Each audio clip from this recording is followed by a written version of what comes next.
Welcome back. We're in the middle of a conversation with Monica Price, nutritionist and health and wellbeing expert. Also, Max Wiseberg, who's an airborne allergens expert.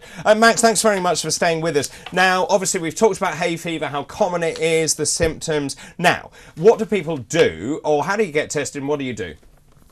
Okay, so the first thing is you can get tested. Go to you can get an allergy test. Your doctor can refer you, although that's quite difficult to get your doctor to refer you. It's but you can get private ones and find out exactly what you are allergic to. But of course, the first thing you've got to do with any allergy is avoid it. If you've got a nut allergy, you avoid nuts, don't you?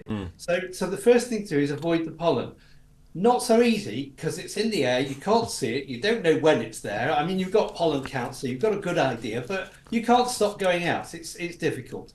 So one great thing one great prevention is this, which is Haymax. It's my product, so but this is a balm, a very simple balm, and it's like me, it's simple. You take a little bit, you put it around the nose, you put it around your eyes, and it traps the allergen before it gets in. So can I just pick you up on that? So Phil Downs, has called in saying, try a smear of Vaseline on a finger, cover the hairs in your nose with it. Is it the same thing? Similar?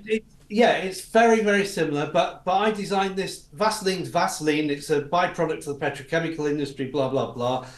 This is designed to do it, so it actually does the job better than Vaseline. But yes, it's exactly the same principle, just does it better, and it's organic, so it's fine. It comes from nice things. So we block the pollen going in. What else can we do? That's right. So you block the pollen coming in. Now, as well as that, your pharmacy will tell you about this. You can take antihistamines. Yeah. And there are different types of antihistamine. If one doesn't work, you can try another one. You look at the active ingredients: cetirizine, loratadine. There's 3 or 4 of those. You can try different ones. Nasal sprays. Yeah.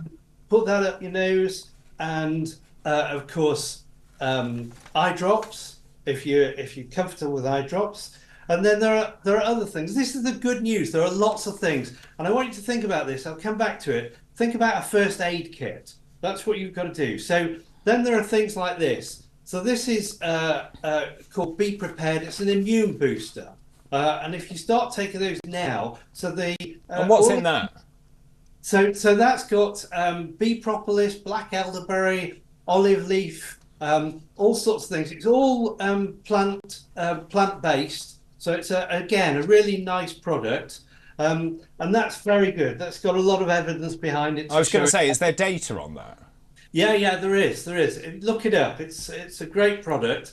And then another thing with data behind it, I only talk about things that have some evidence behind them because it's there's lots of mad stuff. This is a QT acupressure band. Right. And wear on your elbow. So when you bend your elbow, there's a crease there, and you'll see on your skin, and that's your QT point. And the QT band's got a little button which presses on that, and that apparently can really. A lot of people have had fantastic results with that. So, but the thing about it is, I said about my first aid kit. What people find and what I found before I got into this business was that you try something, you try one thing and it doesn't work, you try something else, it doesn't work, you try something, it works for a bit and then it doesn't, and doctors get frustrated because they're prescribing things and everyone gets mad. But actually the thing to do is to put them together, make your first aid kit. So if it works for you, take one of the antihistamines. Take a nasal spray as well. Don't take 2 antihistamines, but you can have a nasal spray and an antihistamine. Have the eye drops, use glasses, have the allergen barrier balm. Do these things. One thing that Monica will be pleased to hear me say, eat for your hay fever. So fruit and vegetables, healthy eating boosts your immune system. Absolutely. Plenty of water, boost your immune system. Things like red onions have something called quercetin in them. And quercetin is a natural antihistamine.